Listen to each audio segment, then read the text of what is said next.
You were not built to be comfortable. Comfort is quietly eroding your strength, dulling the very capacities that once kept human beings alive in a world that did not care if they survived. In the next minutes, you will see why the life of ease you have been encouraged to chase may be weakening you in ways you do not notice, and how ancient, practical philosophy can help you reclaim inner strength, courage, and a deeper kind of peace. Not by hating comfort, but by no longer being ruled by it. Why do you avoid discomfort? You might say, because it hurts. Because it is stressful. Because life is already hard enough. Yet when you look back honestly, the moments that changed you were almost never comfortable. They were the late nights when you kept going, the heartbreaks that forced you to grow up, the failures that shattered your illusions. Strength does not appear in comfort, it is carved out of resistance. Marcus Aurelius wrote in a battlefield tent, not a quiet garden. His reflections about meeting hardship calmly were not theory, they were survival. He reminded himself that the obstacle is the way, that what blocks your path can become your path. This is not a slogan. It is how reality works. The muscle strengthens when it is loaded. The mind clarifies when it is challenged. The soul deepens when it is forced to stand in the storm. Modern life quietly inverts this. You are told that success means eliminating friction. More convenience, more speed, more entertainment, fewer demands. We design routines that ask almost nothing difficult of us. We automate effort, numb boredom, and label avoidance as self-care. But the body and mind work by a simple law. What you do not use, you lose. Too much comfort is not neutral, it is decay wearing soft clothes. Think of the body bedridden for weeks. Muscles shrink, bones weaken, capacity fades. Nothing went wrong. The body simply adapted to a world where nothing was required. The same happens in your inner life. If you never sit with fear, your courage withers. If you never face frustration, your patience collapses. If you never carry emotional weight, your resilience weakens. Comfort, taken as a constant, trains you to be fragile. Now look quietly at an ordinary day. You wake and reach for your phone to avoid the first moments of stillness. You postpone the task you dread. You dodge the honest conversation. You escape restlessness with food, drinks, or another episode. Each small choice makes life a bit more comfortable in the moment, and each one quietly votes against your future strength. The Stoic Seneca periodically lived as if he had lost his wealth. He ate simple food, wore rough clothes, and asked himself, "Is this what I feared?" He was not playing at poverty for drama. He was training, teaching his mind that comfort is pleasant, but not necessary, and that he could survive without it. Voluntary discomfort became a rehearsal for involuntary hardship. We can translate this into modern life without the tricks. Taking a cold shower, leaving the phone in another room, saying no to an impulse purchase, speaking the truth kindly when silence would be safer, finishing the difficult piece of work before you reward yourself. None of this is extreme. But it is deliberate. Each act says, I choose what is right over what is easy. There is a deeper cost to endless comfort. It blurs your sense of who you are. When everything is arranged to protect you from distress, your values are never tested. You do not know if you are courageous, because nothing demands courage. You do not know if you are honest, because you rarely risk honesty. You do not know if you are free, because you have never tried living without your comforts. Strength is not built in theory, it is built in trial. Epictetus, born a slave, taught that true freedom is mastery over yourself. You cannot control the world, but you can govern your reactions, your judgments, your choices. This inner control is like a muscle, and comfort is the weight you never pick up. If you always choose the softer path, your will remains weak. When real difficulty arrives, you discover what you have been training for: avoidance. Yet the paradox is this: the more you cling to comfort, the more anxious you become. Because you now have more to lose. You begin to fear anything that might disturb your fragile balance.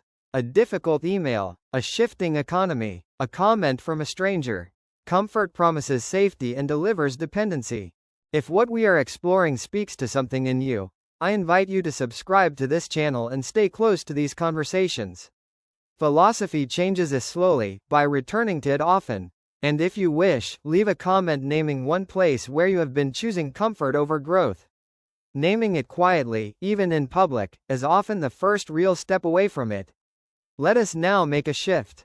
It is not comfort itself that is the enemy, but the role it plays when it becomes your main compass.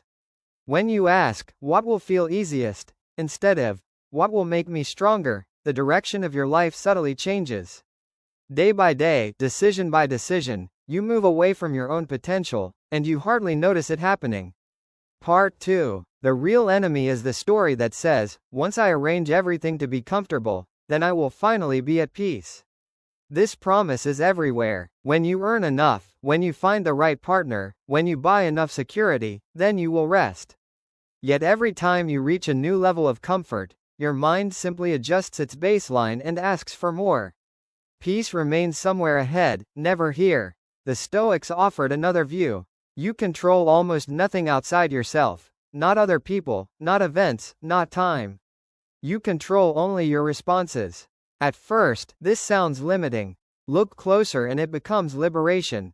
If your well-being depends on your character rather than on circumstances, then you can practice peace, courage, and clarity in the middle of imperfection. You no longer need the world to be soft in order to stand strong. This is the heart of amor fati, love of fate. It does not mean enjoying every pain, or pretending tragedy is pleasant. It means refusing to waste your life wishing reality were different. It means asking, given that this is here, how can I use it to become wiser, braver, kinder? Discomfort becomes raw material, not pure misfortune. Take failure. Most of us are trained to see it as a verdict on our worth. We avoid trying, because the possibility of failing feels like a threat to who we are. A Stoic reversal is simple and demanding. Failure is not who you are, it is where you are being shown to grow. The entrepreneur whose first project collapses, the artist whose early work is ignored, the person rejected in love, all are given data, not a death sentence. Comfort spares you from these blows, but it also spares you from these lessons. Here is a harder truth. Choosing growth over comfort often feels lonely. Many people around you are arranging their lives to avoid pain. When you stop doing that, you may no longer fit so easily. You say no when others say yes. You wake early to train while others sleep. You decline gossip, refuse shortcuts, or step away from numbing habits. You may be misunderstood, even mocked. The discomfort of standing apart can tempt you back into the crowd. Epictetus warned that if you wish to improve, you must be willing to be seen as naive or strange in some things. The price of inner strength is often outer misunderstanding. If you need constant approval, your growth will always be capped by other people's comfort with your choices. At some point, you must decide which discomfort you are more willing to bear: the discomfort of discipline, or the discomfort of regret. Wisdom without practice is just decoration. So how do you practice this quietly, without drama or self-harm? You begin with small, concrete acts that let you feel discomfort while remaining safe. You finish the work before you open the entertainment app. You sit with the urge to check your phone and do not move. You walk when you would usually drive. You listen fully in a hard conversation instead of defending yourself. None of these acts is impressive. That is why they are powerful. They dismantle the story that strength must be grand. Each time you act this way, you send yourself a message. I can feel discomfort and still choose. Over time, this message rewrites your identity. You become someone who does not flee every difficult thing. You may still feel fear, laziness, or doubt, but they stop being commands and become weather. Conditions you move through rather than forces that decide for you. There is a danger here, and it must be faced honestly.